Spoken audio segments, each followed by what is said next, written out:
Have a seat. Thank you. How are you? This is Khalid Muhammad, former national representative of Minister Louis Farrakhan of the Nation of Islam. Mr. Muhammad is the man who made so many of the front pages of America's newspapers with a speech at Kane College, which so many people called anti-Semitic and a lot of things. At the very least, racist. You remember the comment? He picked up the Pope's dress, and let's see what's under that dress.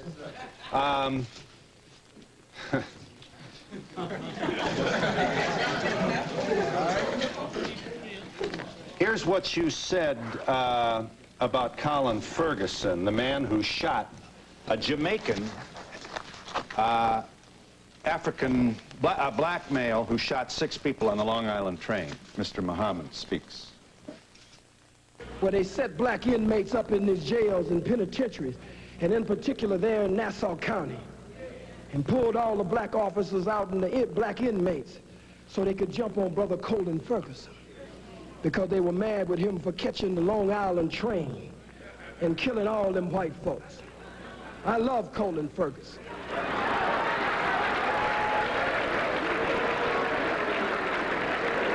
I have no official position, so I can say I love him. You love a man who randomly killed 6 people on a commuter train?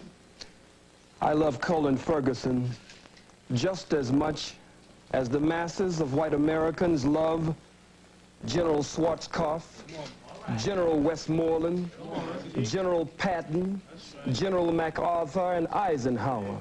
America awards her killers, and they get ribbons and stripes and bars. I'm sensitive to the pain and suffering of the loss of life on that train, but I'm one of the rebellious slaves. And so when black people stand up out of pain and suffering and frustration, I understand after 500 years. You also, you talk about the response of some African Americans to, for example, the book which attempts to prove that the Jews are involved in the slave trade. I'd be happy to let them see that. You talk about when white folks can't defeat you, you said in your speech at Kane, they'll always find some Negro, some boot-licking, butt-licking, buck-dancing, bamboozle, half-baked, half-fried, sissified, punkified, pasteurized, homogenized nigger that they can trot out in front of you. I would ask you, Mr. Muhammad, is Jesse Jackson a boot-licking, homogenized nigger? To the best of his ability, I believe he tries every day to do that. Here you are mocking Jesse Jackson at a speech, I believe this is Howard University. Roll the tape. Oh, boot-licking, buck-dancing, scratching, shuffling, messy Jesse Jackson. Who keep.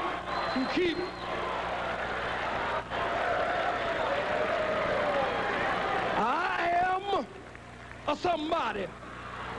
I am a somebody who keep hope alive. I am a somebody.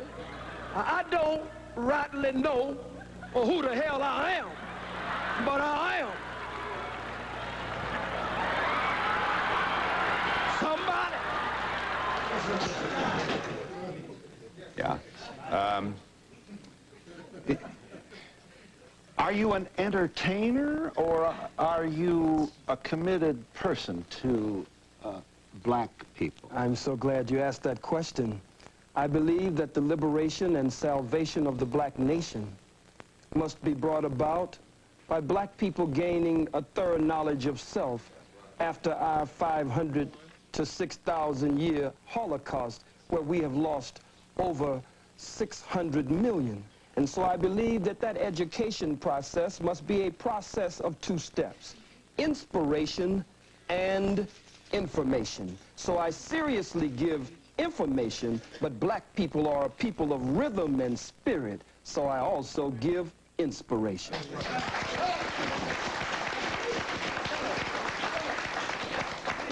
From your speech at Kane College in 1960, Chief Luthuli, the head of the ANC, received a Nobel Peace Prize, you reported to your audience, reminded them, for nonviolent struggle. Yes. Just like Mandela just received it with F.W. de Klerk. How could you stand with your oppressor and your enemy and receive the Nobel Prize for nonviolent struggle? You have, you do not support, then, Nelson Mandela's strategy in the struggle to free black people in South Africa?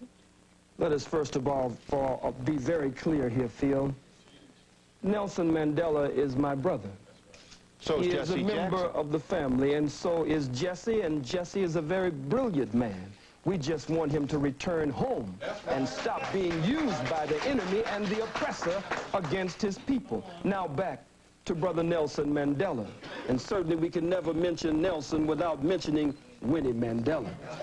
But Nelson Mandela's attempt at a multiracial government in South Africa after the murder of men, women, children, and babies, and the rape of South Africa, a criminal settler colony that has been established like Israel there in that part of the world. I cannot go along with one man, one vote. Let me say why.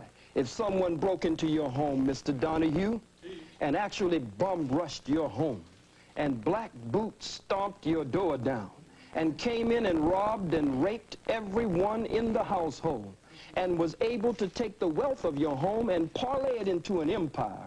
This is an invader. This is an intruder. This is a murderer. This is a burglar. This is a criminal. So you have no responsibility to share your home with them after they broke in and committed the crimes that they did. You want, you said about South Africa, we give him, that is to say white people, 24 hours to get out of town by sundown. That's all.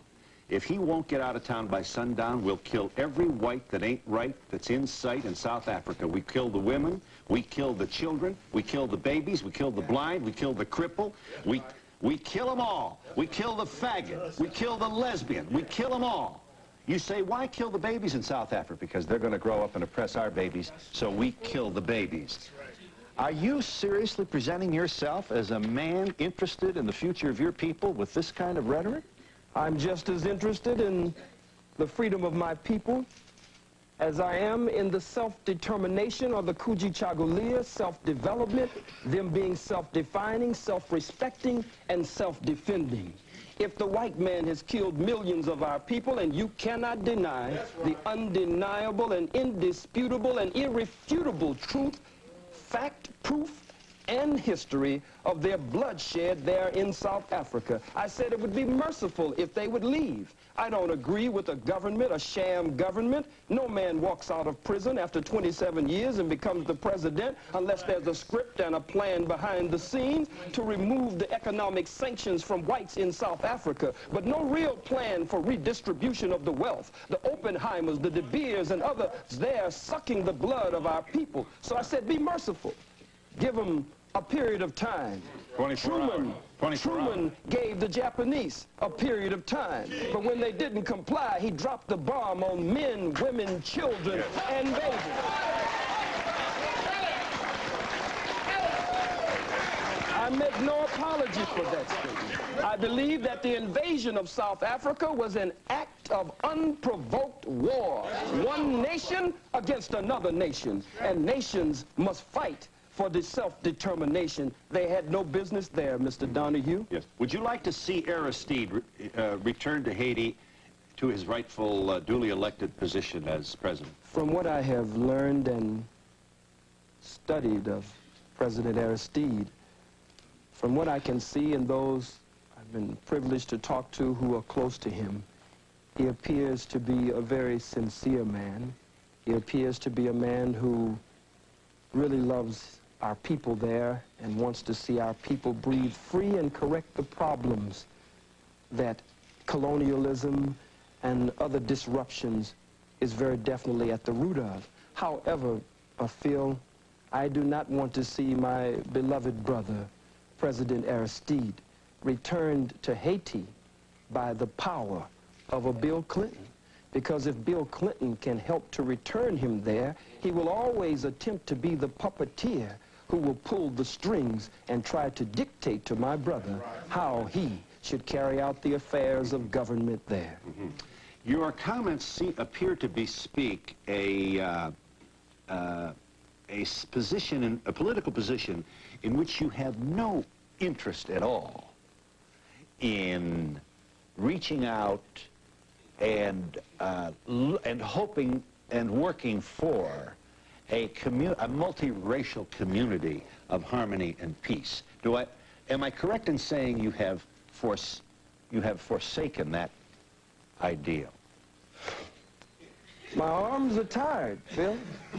We've reached out for 500 years. Too late now. We've faced tanks. We've faced water hoses and cattle prods. Vicious dogs bit the breast of black women off in those protest marches of the civil rights movement. Vicious four-legged dogs sicked on us by two-legged dogs, bit into the groin and the private parts of black men, women, and children. So, Mr. Donahue, I believe that the white man is absolutely disagreeable to live with in peace, and that no one has been able to get along with him nowhere on the face 196,940,000 square miles of the planet Earth. And so you will continue this rhetoric. You will continue and action. And action.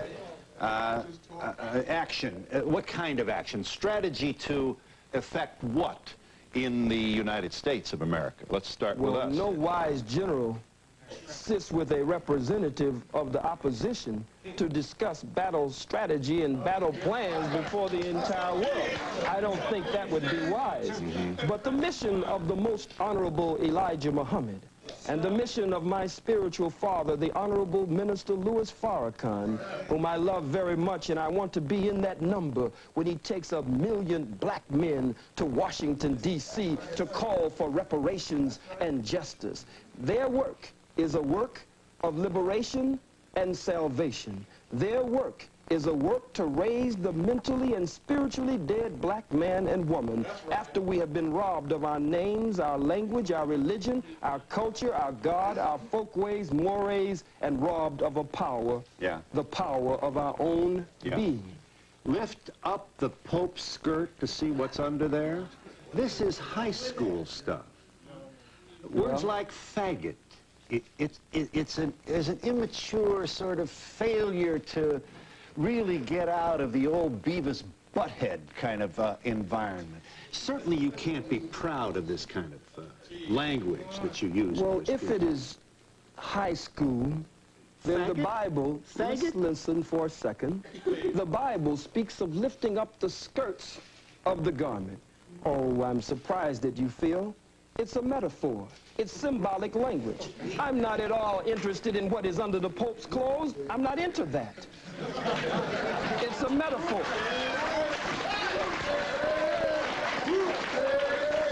Let's see what's under there. But it is a metaphor to say, let us expose the Pope.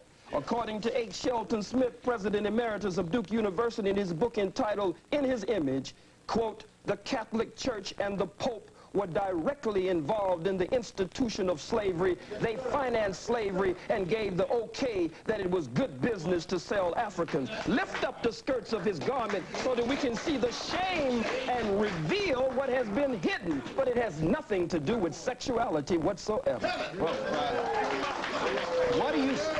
what do you suspect has been hidden? I believe that it has been perpetrated. And why would we want to lift up his skirt to discover what it might be? Well, we're saying lift up the skirt again. I don't believe you're missing what I'm saying. Well, lifting up the skirt again, as the scripture says, raising the skirts of the garment. I'll say it once more for you, and only once more. Has to do with revealing the history, the hidden history. When you lift up someone's garments, then you show their shame. You show up their private parts, that which they normally hide from the rest of the world. I'm not dealing with organs under the garment. I'm dealing with the organ of slavery and those parts that have been kept private from the masses of the people. We are in New York City with Khalid Muhammad, and we'll be back in just a moment. is just one of the comments that provoked the Anti-Defamation League to take out a full-page ad in the New York Times and other newspapers. What the ADL did essentially was publish in the New York Times some of the things that you said. Here's a part, this is an audio tape, of part of your speech to Kane College last November that created such furor. Khalid Muhammad speaking. The hook-nosed, bagel-eating, lox-eating, imposter perpetrating a fraud, Johnny-come-lately, just crawled out of the caves and hills of Europe, wanna-be Jew. Not presuming you haven't been asked this before, but may I ask you kindly to speak to the loved ones of Schwerner and Goodman, who died with one of your brothers, Cheney, buried in a shallow grave in the South in the middle of the Civil Rights Movement because this black man was seen with two white Jews down there causing trouble, trying to promote the civil liberties of your people. Two Jews found in a shallow grave. I happen to have met the mother of one of these very brave people.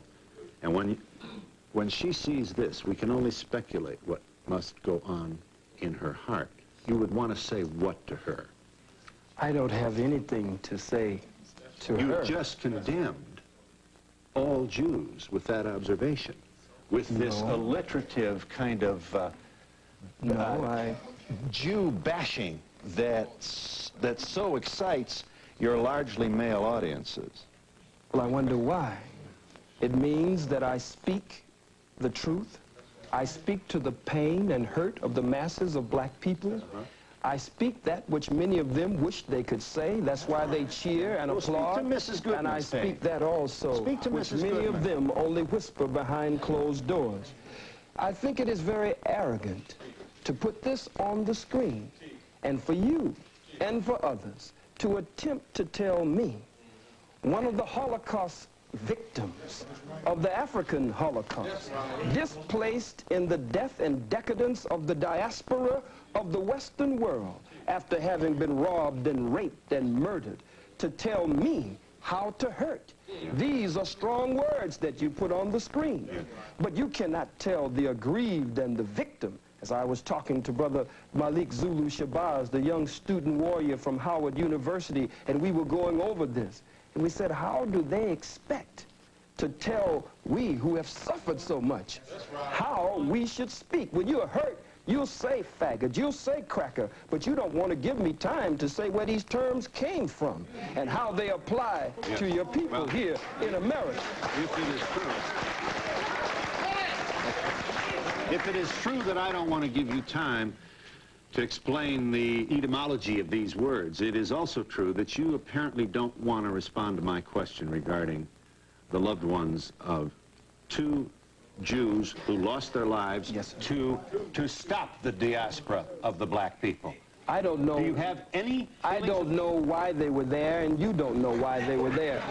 But Really? I must say this. So you're wondering whether they were there for your people? I'm not wondering at all about them. I'm concerned with the suffering and the pain of the masses of black people. No one wants to pay reparations. The Jews received over $100 billion in reparations and gets $4 billion annually. A Holocaust museum was set up for them on this soil for over $200 million, and they get $21 million annually just for operating expenses. But the Catholic Church, the Pope, the Jews, the Arabs, white people in general, no one wants to pay reparations to these, the sons and daughters of Africa. So I speak to them.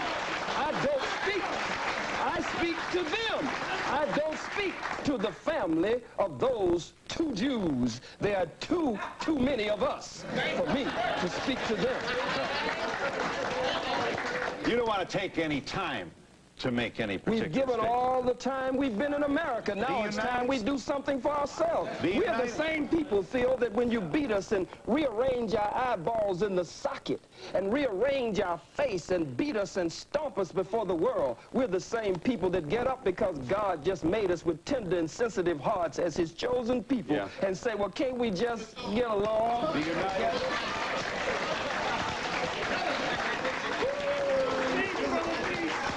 United States House of Representatives, in an unprecedented action. I don't know whether there's a precedent for the U.S. House to take its time to debate and vote on the condemnation of a private citizen, but it has done that. 435 members of the House of Representatives debating the condemnation of Mr. Muhammad. Here are two members of the House on opposing sides. Calling for the censoring of Mr. Muhammad is Congressman Lantos, followed by Congressman Abercrombie, who makes a statement in behalf of free speech. Watch this, House of Representatives. On November 29, 1993, at Keene College in New Jersey, Mr. Khalid Muhammad, a senior representative of the Nation of Islam, delivered an outrageous and violent attack on the principles of racial, religious, and ethnic intolerance. His attempt to incite violence by preaching bigotry and hatred must be swiftly and forcefully condemned by this body. Governmental sanction against any speech, objectionable as it may be, is always suspect. Is always suspect. The Constitution has proven to be our strongest safeguard against the Mohammeds of the world. Let us respect and revere the Constitution of the United States and vote down this resolution. Congressman Abercrombie's position did not carry. The final vote by the House of Representatives on the matter of condemning Mr. Muhammad was 361 yea, 34 nay. You have, sir, been condemned by the United States House of Representatives. I assume you are flattered by that action.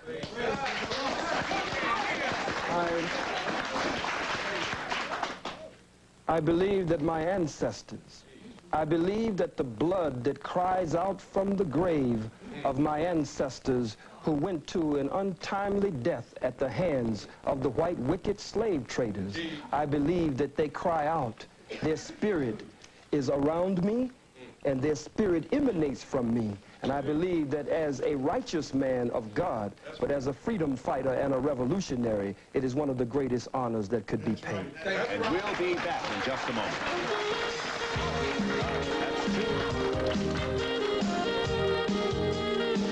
One question for the white audience that's watching this.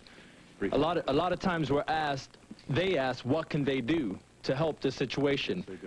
And I feel that they should go over to their people and represent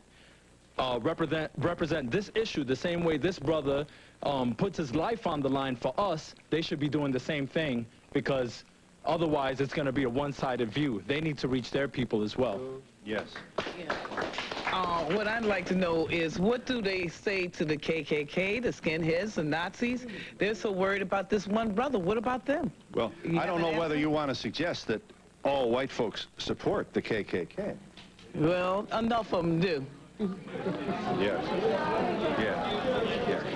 Nobody says anything about, nobody disputes the facts or his facts. His facts are right and exact, and no scholar will debate Dr. Khalid, because Dr. Khalid is right. I'm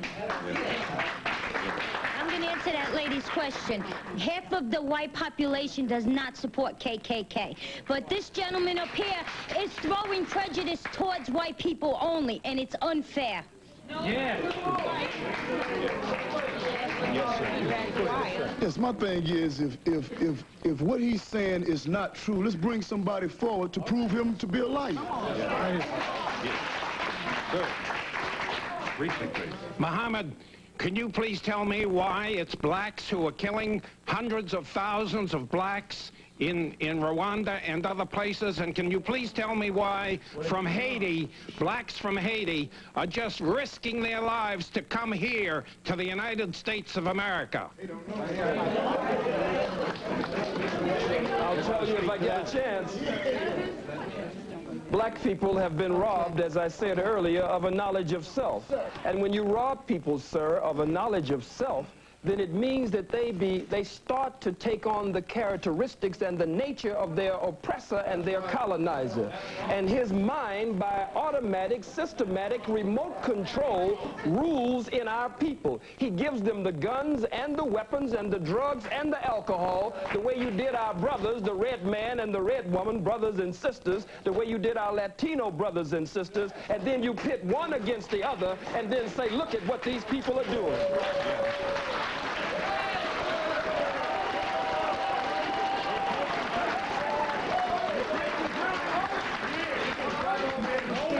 Yes. Adolf Hitler perpetrated the Holocaust. May I have your attention, please? Thank you. Adolf Hitler perpetrated the Holocaust on 11 million people that died, 6 million of which were Jews, 5 million were others. Am I to understand that you would very much support his way of doing things, and him for that matter? Sir, this is not reverse racism nor discrimination that you could tie into your statement on Hitler. If the slave master is whipping the slave and blood is running down the slave's back, and that's incidentally where the term cracker comes from the cracker man who had the crack of the whip on the slave's back. But if the slave takes the slave master's whip from him and starts whipping the slave master with his own whip, that is not reverse racism, that is not reverse discrimination, that is the slave getting out from under the yoke of bondage and oppression. I don't advocate what Hitler has done before the world. Hitler's struggle. I went to the Holocaust Memorial Museum and I tried to separate Hitler as a freak of nature from the rest of white people. But after all that we have gone through, I know that there's a little bit of Hitler in all white people and a lot of Hitler. And we'll be back in just a moment.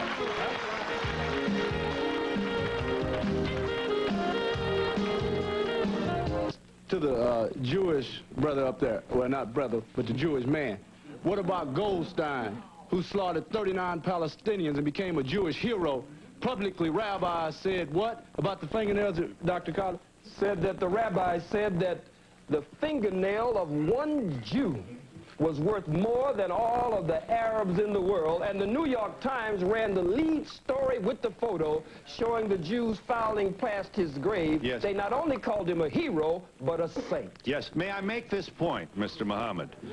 The atrocity perpetrated by Goldstein was roundly and publicly condemned by the entire leadership of the Jewish community in America, as well as the leaders of the state of Israel. Let me ask you this. They publicly condemned that action, and I can't even get you to look into the camera and convey even the remotest notion that you have in your heart some love for two Jews who died trying to save black people in the South. I speak of You cannot get me to look into the camera and do that. Yeah. May I ask you to kindly speak to that?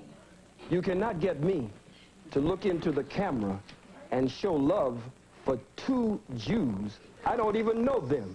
I live with this pain and suffering every day among my own people. Look at our babies. They're in the Oakland, in the Bay Area. They're watching Schindler's List. You have your Schindler's List, but for us it's been a swindler's list because someone is attempting to steal our birthright. They stopped the movie. Take our babies out of the movie as though it's such a moral outrage. And then Spielberg comes in. The governor comes in. What about the statements of the Jew, Howard Stern, the comedian, Jackie Mason? What about Moshe Dayan? What about the fact that members of the Senate have made racist comments and Congress, and they were voting against me, but they were not brought up by their own colleagues in that so-called august body? Yes. Hello. What I'd like to point out is, just as you said that you can't judge all black people by one person, you can't judge white people by just Hitler. What you have to realize is that we're in a diverse nation, which is America, and we have a lot to learn from everybody in this room. I feel I do, from all black people, all white people, and anyone else who happens to be in this room with me. America's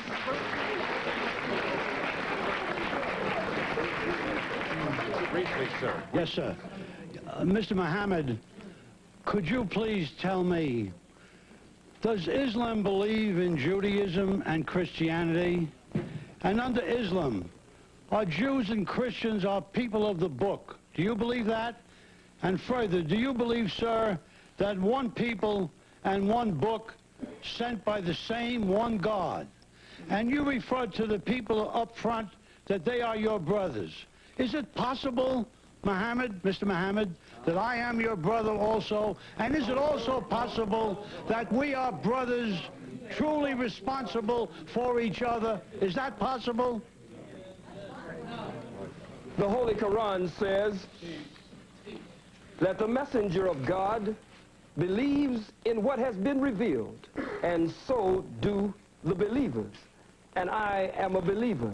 In Islam, we believe in one God whose personal and proper name is Allah subhanahu wa ta'ala.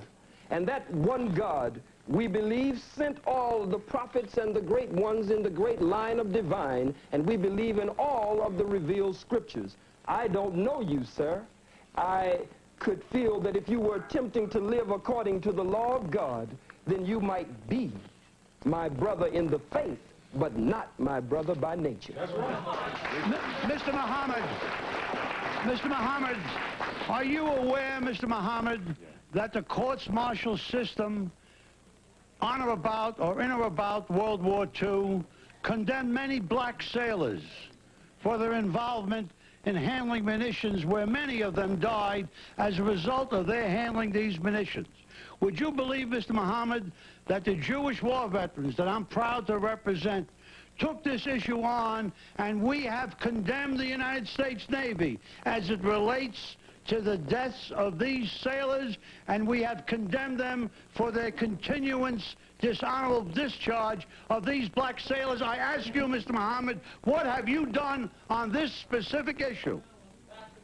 Well, it's kind of difficult to believe you on anything, but I would say this, that I do know that during that same war, that America was, as is today, so racist until the German officers, when they were captured, could eat in the same mess hall and have the same accommodations as the white American officers. But the black troops were segregated, couldn't come into that mess hall unless they were scrubbing the floors and washing dishes. So it was a white man honoring another white man, though one was American and one was German, and they were supposed to be enemies. There was still a tie that was able to bind the two together.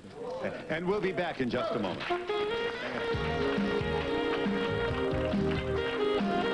You want to show that? What is that? Is that a... It's a black man being burned alive with an audience like this cheering and applauding and tiptoeing to get in the picture. Mm-hmm. Yes, ma'am. Yes, hi. Yes.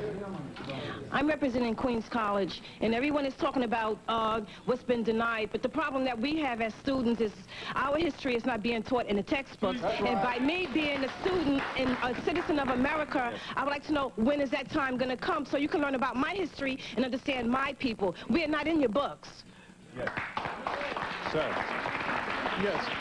Yes, Phil, I like to say that, you know, what he's saying is being backed up by Jewish scholars as well. This is not only the information that Khalid has. Jewish scholars have the information. I'm from Fort Worth, Texas. He came to Fort Worth, Texas, where the police department is killing black men wholesale. 6 black men have been killed in less than a year. But through his effort, there's been a change on the gang members' part in our community. So we appreciate Brother Khalid. This gentleman wanted to say.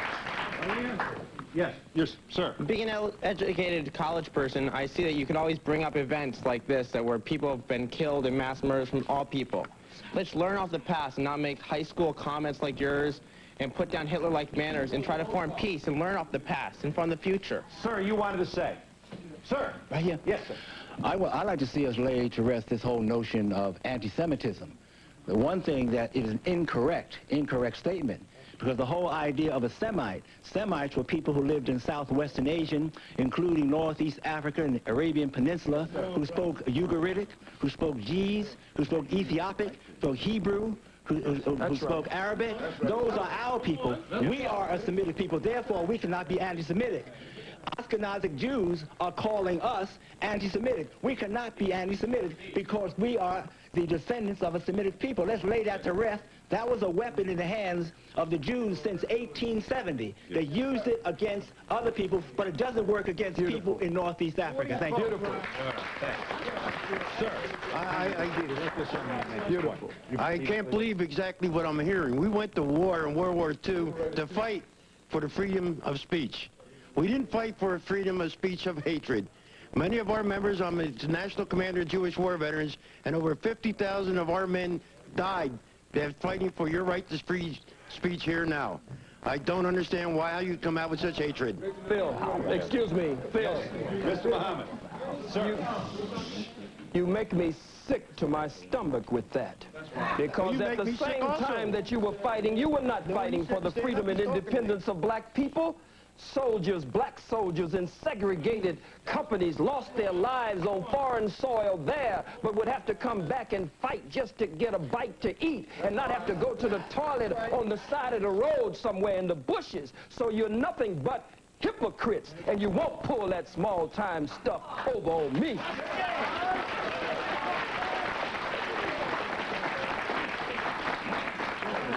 Yes, ma'am. Why don't we talk about how the merchant Jews come into our black neighborhoods and they suck the life and the money out of our neighborhoods and put it back into their neighborhoods? Briefly, sir. Briefly. First of all, I'd like to say peace to all the gods and the earths and all the people that came here to represent.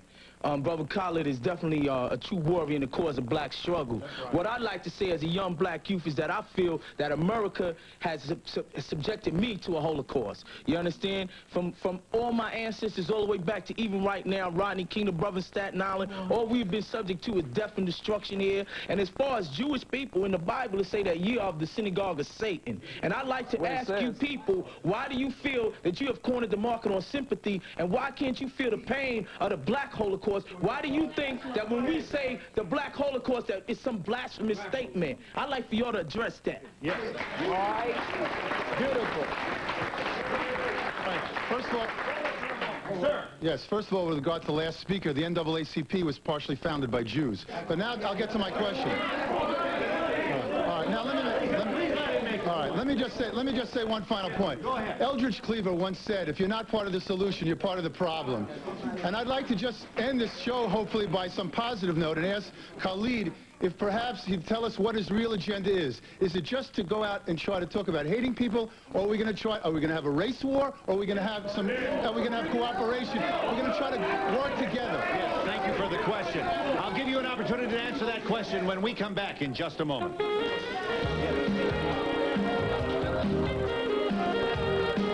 To our agreement with Khalid Muhammad, I'm pleased to share this number with you. This is the Black African Holocaust Council 800 number. 1-800-859-0170. I say again, this 800 number is 859-0170, the Black African Holocaust Council. The gentleman has a question of Mr. Muhammad. Are we going to preach hate? Are we going to have a race war? Where are we going, and what would you like to do to promote where you think we should go? We are taught by the Honorable Minister Louis Farrakhan to show courtesy, respect, and kindness, to be polite to all people as long as they are courteous, respectful, kind, and polite to us. That's right. But we must look at the fact that we don't teach hatred. Everywhere we go as black people, we face hatred. Look at it. Look at it. Angel food cake, white people say, is white. Devil's food cake, you say, is black. You wear white to weddings and black to funerals. Black ball, black male. You give us a blonde-haired, blue-eyed, pale-skinned, buttermilk complexion Jesus in contradiction to the black Jesus with nappy hair in the Bible. Our own babies, according to behavioral scientists, our baby girls, when confronted with choosing between a black doll and a white doll, there has been so much damage done, they choose the white doll and say the black doll is ugly. So racism is everywhere, and it's institutionalized. We cannot really be racist because racism is prejudice plus power. Nothing I say up here nor anywhere in the world will impact, stop fronting, will impact on any white folks in this audience, on your job, in politics, in economics, in housing, in the society. We don't have the power to do that, so we cannot be racist. You know what I'm saying?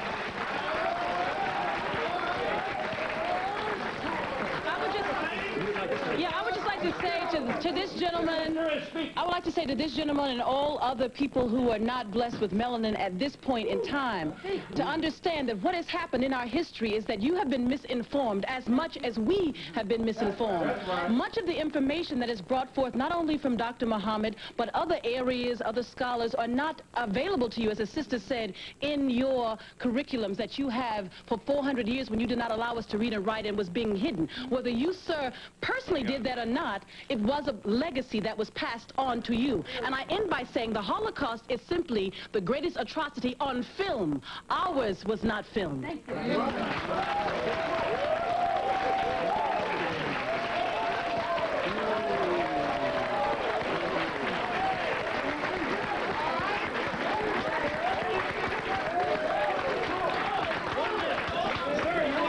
Yes.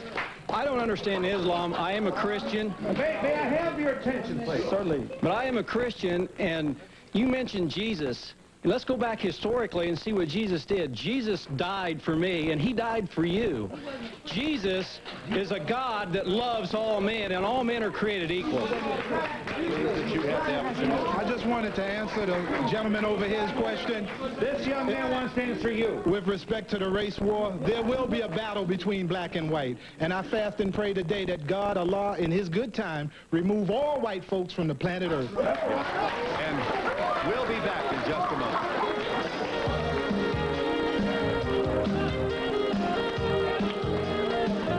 I feel the gentleman over there made an incorrect statement. That really was not necessary. That's all. Okay. Yeah. Seconds left. Second. Yes, ma'am. I just want to say that my love and loyalty goes to Dr. Muhammad. And sister over here is a little lost. She got the contact lenses and, you know, the fake lenses, but we won't go into that. You know, it's no news. All right. My point is, there is, you know, we seem to be attacking issues that really have no relevance. This is one man making a statement that is factual, like brothers and sisters said. These are in the books written by Jewish scholars, not by him. He's just quoting, and we're attacking him. So, what's the name of this book, brother, please? Secret Relationship Between Blacks and Jews. Okay. Yes. I have time only to thank you all for your contribution to our discussion. Thank you for joining us. Join me in thanking all the speakers for their contribution. Services provided and promotional fees paid by the following.